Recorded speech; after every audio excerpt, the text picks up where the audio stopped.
ആദ്യം PS മൊത്തത്തിൽ Suresh PS കേട്ടോ, സുരേഷ് PS ആണോ PS സുരേഷ് ആണോ? സാറ് നോക്കി വട്ടത്തിൽ എഴുതുമ്പോ സുരേഷ് PS സുരേഷ് അതെ, ആദ്യം ഒരു CIDക്ക് വേണ്ടത് അക്ഷരസ്ഫുടതയാണ്. അക്ഷരസ്ഫുടതയാണ്. അക്ഷരപുഷള ഇച്ചിരി കുറവാണ്. അക്ഷരപുഷടയല്ല, അക്ഷരസ്ഫുടത. പറയാം. ആദ്യം ഒരു CIDക്ക് വേണ്ടതാണ്. എങ്കിൽ മാത്രമേ ഒരു CIDക്കുള്ള അറ്റാക്ക് ചെയ്യാൻ പറ്റുകയുള്ളൂ. മനസ്സിലായില്ലേ? അക്ഷരപുഷണില്ലാത്ത സാധനം പറഞ്ഞു. ഏടോ, തനിക്ക് അക്ഷരസ്ഫുടതയുണ്ടെന്നുള്ളത് ആദ്യം ടെസ്റ്റ് ചെയ്യാൻ പോവുകയാണ്. മനസ്സിലായില്ലേ? തന്നെ ഇപ്പൊ ഞങ്ങൾ CID ആയിട്ട് എടുത്തോ. തന്റെ പേരിപ്പോൾ CID നെട്ടൂരാൻ. സുരേഷ് ഇപ്പോ താൻ CID നെട്ടൂരാനാണ്. സിനിമയിലൊക്കെ കാണുന്ന പോലെ, മോഹൻലാലൊക്കെ സിനിമയിലൊക്കെ CID നെട്ടൂരാൻ. മനസ്സിലായില്ലേ? അപ്പോൾ താൻ ഒരു ഭയങ്കരമായ ഭീകരനെ ഓടിച്ചിട്ട് പിടിച്ചിട്ട് അയാൾ തന്റെ മുമ്പിൽ നിൽക്കുകയാണ്. ഇവിടെ നിൽപ്പുണ്ട് അയാൾ. ഭീകരൻ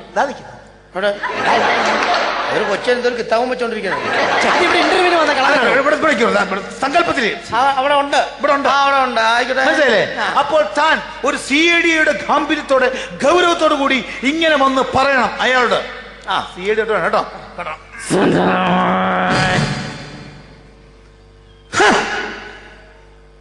നെട്ടൂരാനോടാണോ നിന്റെ കളി?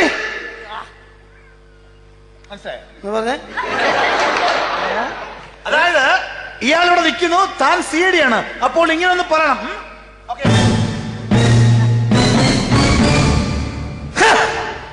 നെട്ടൂരാനോടാണോ നിന്റെ കളി? ഇത് ഞാൻ പറയണം. അതെ, ഈ നിൽക്കുന്ന ബില്ലിനോട് ഞാൻ പറയണം. ഇങ്ങനെ ഈ പറഞ്ഞ അക്ഷരസ്ഫുടത പരീക്ഷിക്കാൻ വേണ്ടിയാണ്. അപ്പൊ ചെയ്താ പോരെ? അതെ, ഓക്കെ.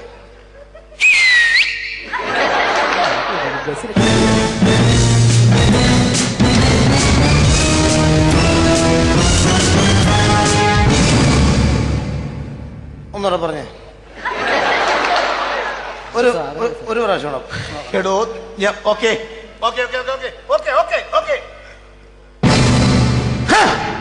നെട്ടൂരാനോടാണോ നിന്റെ കളി?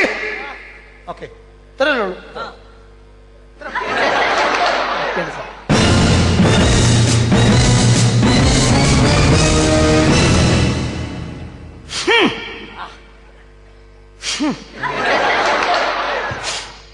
അയ്യേ, ഞാനല്ല.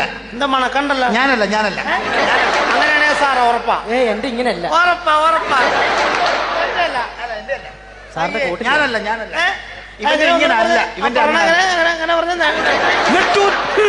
നെട്ടൂരാനോടാണോ നിന്റെ കളി? ഒന്നുകൂടെ പറഞ്ഞു സാറേ. നെട്ടൂരാനോടാണോ നിന്റെ കളി? ഇനി അങ്ങോട്ട് അകലേക്കൊന്നും പോണ്ട. ഇവിടെ നിങ്ങൾ പറയണോ?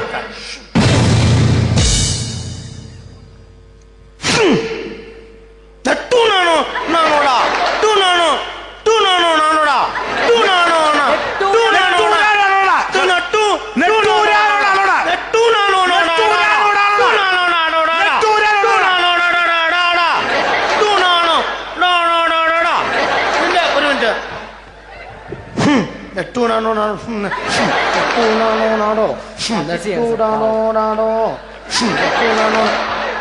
ഈ ഹുമ്മ നിർത്തോളയോ? ഞാൻ പറയാം. പ്രശ്നം ഹുമ്മെടുത്ത് മാറ്റിക്കേ. കളഞ്ഞു. എന്റെ പേരെന്നാ? നെട്ടൂരാനോ? അപ്പൊ ഇവരോട് പറഞ്ഞ പോരെ? ഹുമ്മ മാറ്റിക്കേ. നെട്ടൂരാനോടാ കളി? എന്നോടാണോടാ നിന്റെ കളി? ഇത് പറഞ്ഞ പോലെ പിന്നെ അതിനടിക്കുന്നു. ടൂണാണോടാ? അതിനടുത്ത് എന്തിനാ ടൂണാണോടാ? ഓക്കെ. പട്ടിയുടെ വാല് 12 കൊല്ലം കൊള്ളിട്ടാലും അത് വളഞ്ഞിരിക്കുള്ളൂ. അതെ, തന്റെ അക്ഷരസ്ഫുടത ഞാൻ വിട്ടു. ഇനി മനോബലം അളക്കാൻ പോവുകയാണ്. മനോബലം.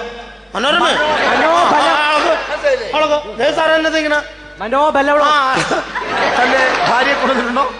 ഭാര്യനെ ഞാൻ കൊണ്ടുവന്നില്ല. പിന്നെ ഭാര്യനെ കൊണ്ടുവരുന്ന ആവശ്യമില്ല. Okay, very good. എന്റെ അച്ഛനെ ആ മുറിയിൽ ഞാൻ അടച്ചിട്ടിട്ടുണ്ട്. എന്റെ അച്ഛനെ ആ മുറിയിൽ ഞാൻ അടച്ചിട്ടിട്ടുണ്ട്. ഈ തോക്കുമായി ചെന്ന് എന്റെ അച്ഛനെ വെടിവെച്ച് കൊല്ലണം. ഈ തോക്കുമായിട്ട് എന്നിട്ട് നിങ്ങളുടെ അച്ഛനെ ഞാൻ വെടിവെച്ച് കൊള്ളണം. അപ്പൊ എനിക്ക് CID ചാൻസ് കിട്ടും. ഒരു മനോബലം അളക്കാൻ വേണ്ടിട്ടാണ്. ഒരു കാര്യം ചെയ്താലോ, ഈ തോക്കും കൈ കൊണ്ട് പിടിച്ചിട്ട് പോയിട്ട് അച്ഛനെ എടുത്തിട്ട് ടൂണോ നാണോടാ കളിന്ന് വെടിവെച്ച് കൊള്ളണം എന്റെ അച്ഛനെ, മനസ്സിലായോ? ആയിക്കോട്ടെ.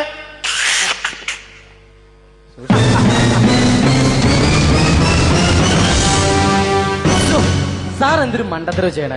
ആ കാട്ടുമാക്കാൻ അയാൾ ഭാര്യനെ കൊണ്ട് വന്നിരുന്നെങ്കിൽ ഓക്കെ, അയാളെ വെടിവെച്ച് മറ്റേ ഭാര്യനെ വെടിവെച്ചു കൊല്ല. ഇത് സ്വന്തം തന്തേനെ വെടിവെച്ച് കൊല്ലുക എന്ന് പറഞ്ഞ എടോ മണ്ട, എടോ അതാണ് CIDയുടെ ബുദ്ധി. എന്ത് ബുദ്ധി? ആ തോക്കിൽ ഉണ്ടയില്ല. തോക്കുമായിട്ട് ഒരാളെ എങ്ങനെ വെടിവെച്ച് കൊല്ലും? എന്തൊരു ബ്രെയിൻ ട്യൂമർ.